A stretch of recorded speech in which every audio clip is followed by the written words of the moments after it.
జయంతి kitchen flavour కి స్వాగతం.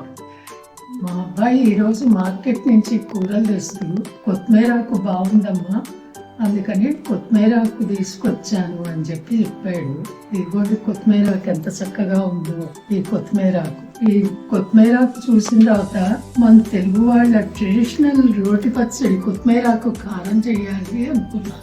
ఆ కొత్తిమీరాకు కారం చేయటానికి నేను చేస్తూ సరే మీకు కూడా ఈ కొత్తిమీరాకు కారం చేసే విధానం చూపిద్దాము అనేసి మీకు ఈ వీడియో పెడుతున్నా. మీకు కూడా బాగుంటే ఈ కొత్తిమీరాకు కారం చేసుకోండి. ఇది ఎలా తయారు చేయాలి ఏమిటి అనేది నేను అన్ని వివరంగా మీకు చూపిస్తాను. మీకు కొత్తిమీరాకు కారం గురించి చెప్పాను కదా. ఈ కొత్తిమీరాకు కారానికి కావలసిన పదార్థాలు ఎండుమిరపకాయలండి. మెయిన్ గా కావాల్సింది కొత్తిమీరాకు. ఇది నేను ఆకులు ఇలా తుంపి కడిగి పెట్టుకున్నాను. దీనికి కావలసినంత చింతపండు వేసుకోవాలండి.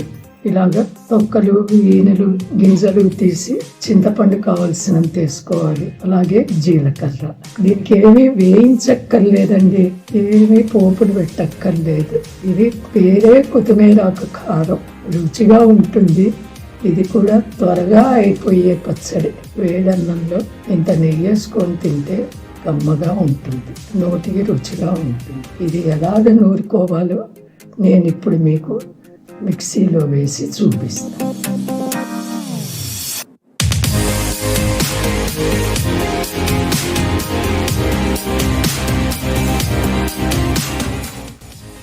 ఈ ఎండుమిరపకాయలు వేసుకుందామండి మిక్సీలో. మనకి కొత్తిమీరాకు ఎంత ఉంటుందో మనం తినే కారాన్ని బట్టి ఎండుమిరపకాయలు వేసుకోవాలండి. తర్వాత మనం తీసి పెట్టుకున్న ఈ చింతపండు కూడా వేసుకోవాలి. చింతపండు గుజ్జు వేయరండి, ఇలాగే తీసి వేసుకుంటారు. గుజ్జు వేసుకుంటే బాగుండదు. అలాగే దీంట్లో జీలకర్ర బాగుంటుంది. జీలకర్ర వెయ్యాలి మస్తుగా, ఇంకేం వెయ్యక్కర్లేదు మనం దీంట్లో. ఈ ఎండుమిరపకాయలు నలిగిన తర్వాత మనం అప్పుడు కొత్తిమీరాకు కొంచెం కట్ చేసి వేసుకుంటే నలుగుతుంది. నేను ఇవి మిక్సీలో వేసిన తర్వాత మీకు మళ్ళీ చూపిస్తాను.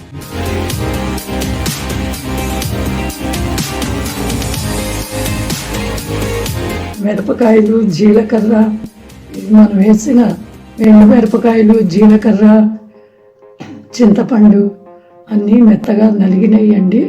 ఈ కొత్తిమీరాకు వేసి మళ్ళీ మనం గ్రైండ్ చేస్తే మెత్తగా వస్తుంది. ఇప్పుడు ఈ కొత్తిమీరాకు మనం కట్ చేసి మిక్సీలో వేసుకుందామండి.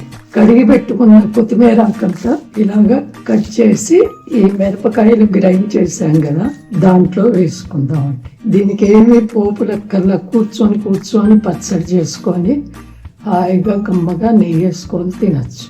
నెయ్యి వాడండి, ఒంటికి మంచిది. కట్ చేసిన కొత్తిమీరాకంతా మనం మిక్సీలో వేసుకుందామండి. మనం అంతా గ్రైండ్ చేసిన తర్వాత మనం ఉప్పు అది సరిపోతే మళ్ళీ కొంచెం ఉప్పు వేసుకొని ఒకసారి గ్రైండ్ చేసుకుంటే దానిలో కలిసిపోతుంది, బాగుంటుంది. మనం రుచి చూసుకుంటే సరిపోతుంది. అన్నీ సరిపోయినాయా దీంట్లోకి లేదా అన్నది మనం అన్నీ చూసుకొని తీసుకోవచ్చు మిక్సీలో నుంచి. నేను ఇప్పుడు ఈ కొత్తిమీరాకు మిక్సీలో వేసుకున్నానండి. దీన్ని ఇప్పుడు గ్రైండ్ చేసి మీకు చూపిస్తాను. ఒక్కోసారి కొంచెం గట్టిగా ఉంటే గ్రైండ్ కాదు, కొంచెం నీళ్ళ చుక్క చల్లి మనం గ్రైండ్ చేసుకోవాలి. నేను ఇప్పుడు గ్రైండ్ చేస్తాను. ఇప్పుడు ఇది మొత్తం నలిగిందండి. కొత్తిమీరాకు మిరపకాయలు అన్ని మనం ఓ బౌల్లోకి తీసుకొని చూద్దాము. మీకు చూపిస్తాను బౌల్లోకి తీసుకొని. ఇది చాలా ఈజీ పచ్చడి అండి, ఆరోగ్యానికి కూడా మంచిది. ఇదేనండి కొత్తిమీరాకు కారం. దీంట్లో నూనె పోపులు ఏమీ పెట్టక్కర్లేదు. మన వంటింట్లో ఉన్న 4 వస్తువులతో మనం పచ్చడి చేసుకొని కమ్మగా వేడన్నంలో కలుపుకొని నెయ్యి వేసుకొని తినచ్చు. మీకు అందరికీ నేను చేసిన ఈ పచ్చడి నచ్చితే లైక్ చేసి సబ్స్క్రైబ్ చేసి షేర్ చేయండి. మీవేమన్నా సజెషన్స్ ఉన్నా కూడా నాకు తెలియపరచండి, నేను ఫాలో అవుతాను.